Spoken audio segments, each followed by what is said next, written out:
make sure you are hardwired in for this. Sure.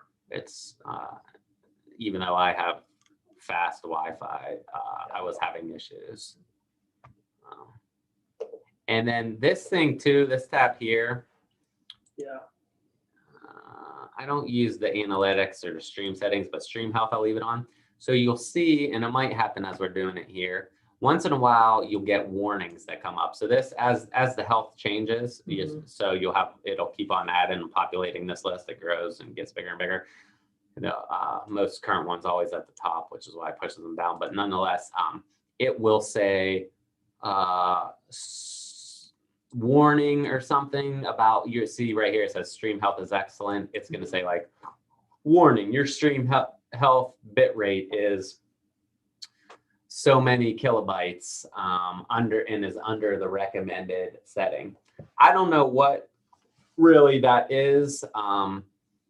It has something to do with YouTube.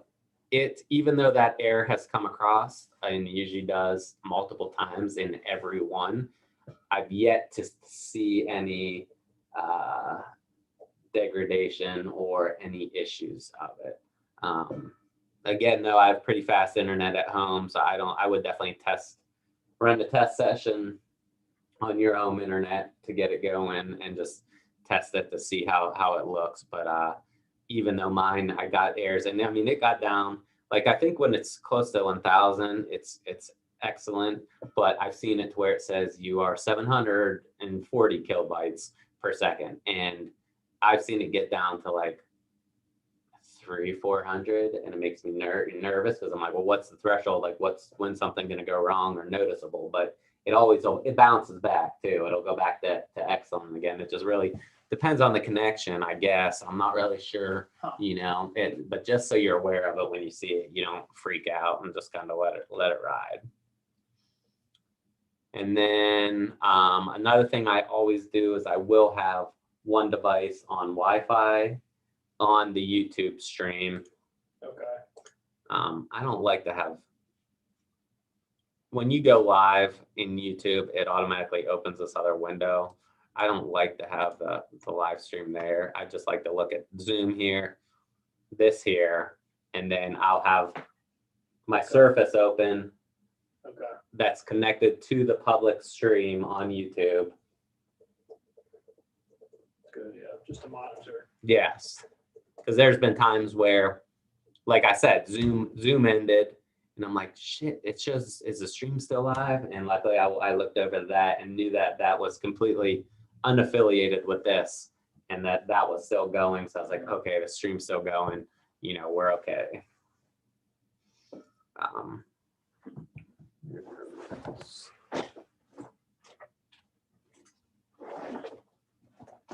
So the link goes to, so the key players in this are Judge Zamuda.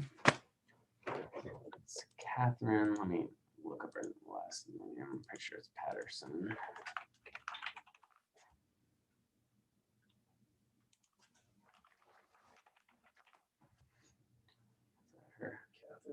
Yeah, so with an A, Patterson. So Catherine Patterson, Smank.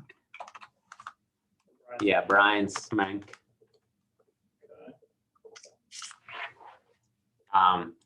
Usually I'll send it to Brian. I'll copy Catherine on it. He sends it to Judge Zamuda.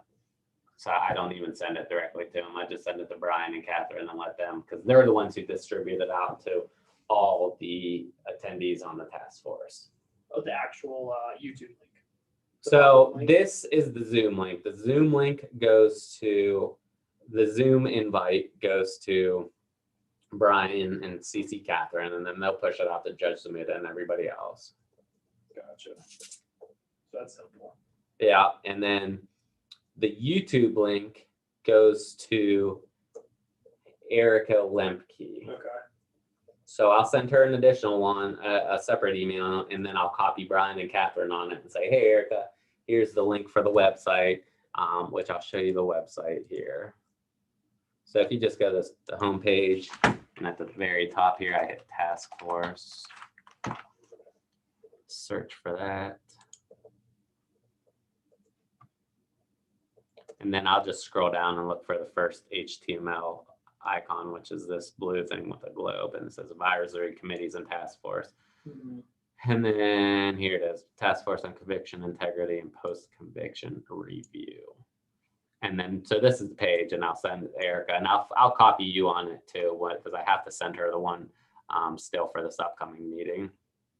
You'll see upcoming meetings, Friday, May 7th, Okay. Friday, May 21, and then Friday, June. And then here's the meeting materials. You don't have to worry about that. Past meetings, though, the videos, these are all yeah, you'll see meeting here. So it's all the meetings. So usually what my process is on Friday, these are always on Fridays. Once the meeting's over, YouTube has to take 24 hours to process the video.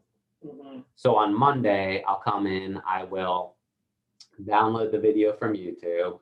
I'll, crop off the beginning or the end, just make it a clean start and finish if necessary. And then I save the file. Right, so I have a court shared here. Where is it? All right, so it's by the Zoom folder in on the court shared. Right above it is Michael Woods court shared. Under here is for PIO. I have a subfolder. Okay. And you'll see task forces in there. Task force. Yeah. And then I have all the old videos I just threw in there. What Erica does is she copies this, saves it on their server, and then makes the link. So I just send Erica, hey, Erica, the video's in the folder for the website of the past meeting. And then here's the public link for the next meeting on said date. Can you please update it? You do that all on Monday just to. Yeah, on Monday. So yeah, because usually, the next meeting's not for another month, and it's not like immediate that they get the downloaded video or do anything. So there's time. I'm surprised. I already did the video for this past meeting, but I didn't send her the public link yet because I wasn't sure when I was leaving or who was doing what. So I will go ahead and I'll do this one and then send you, I'll copy you on it just so you see it. What do you do to crop? So do you have Snagit here on your computer? Is that something IT can get? Is that Uh, free or? yeah, IT has it, so you could have them put it on your computer. Yeah, it's a kind of a crude way to do it, but it works fine. Really? Yeah, and all you do is, so what Snagit is just quick screen capture. It's always nested up at the top. It's kind of handy. I use it a lot, but you just go hit the little, and then it automatically pops up, and you could do a screen grab of whatever you want. So and then you take a picture, and then boom, there's my picture, and you could do copy, and now I could paste it wherever I want or use it for whatever I want.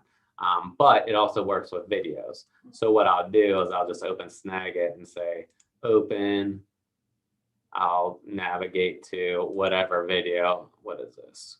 Downloads, go to meeting. Here, this is a Zoom video. And then here's the video here. And then you could just, you could crop out. It tells you right there, cut. Gotcha. And I'll just cut it, and then I'll do file, save it as a, whatever I want. And then Nice. so it's crude. It works. It's very basic, but it works. I use it more for the screen capture portion, but it does work for videos. You So can snippet and that stuff takes for. yeah, no way. Just email. I would email Ryan in IT and just copy Katrina on it and just say, just so she knows. I don't know if they track who has access to what. Copy Katrina and Mel and just say, hey, I would like to have, can you please add Snagit editor? Dude, that's nice. Thank you. Yeah. Oh, another good thing about Snagit too, which I used it for the adult guardianship online course back in the day, but you can do, it is not just pictures, but look at this. So you got image, you got video. Mm-hmm. So if you click video, it starts okay, what do I want to take a video of? And I could just say I wanted to do a tutorial or something like, where's Outlook? There you go. So I would do, say I want to show how to like put a command in and do something in here. I would do video. Okay, what do I want to do? Let's do this whole section here. Okay, that looks good. And then you hit record. It's going to count down. No way. And then I could say, oh, equals, or maybe, you know, highlight this, then plus, you know, plus this equals so-and-so, enter. Okay, and then I would stop it, which I'm not sure where the controls are kind of hidden. Oh, there they are. Stop it. Dude, no way. And now it just, so what I did before is it was, that's what it was. So it was for an American or adult guardianship video that was live. We converted it onto an online course, but in the presentation, it was kind of off the cuff. The faculty went to straight from the PowerPoint and we're showing the live audience like a website, like, oh, this is where you find the forms on the website. So what I did is while they were talking, I made a recording to sync up with what they were doing. So I opened the website and did exactly what they did in front of the live audience, but I did it on my computer to make a video of it. And then I sent that to OGT and I was like, hey, can you just splice this video in to their video at that time? Because you couldn't the recorded audience, it didn't come through on the recording. So I had to recreate it. So I just did all the steps. I just went to the website. They were talking about, oh yeah, go to the website and then click on this to access this form. So that's what I did just along with their voice. And then once I was done, I saved it. And yeah, so you see there, it's everything I did. Just created a video of what I did on there. Sweet. So that's, I mean, it could come in handy at some point, but Yeah, I don't use that too often, but it did come in handy.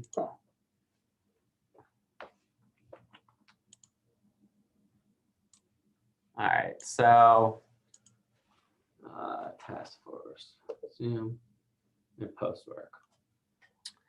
And that's pretty much it. So when Brian comes on,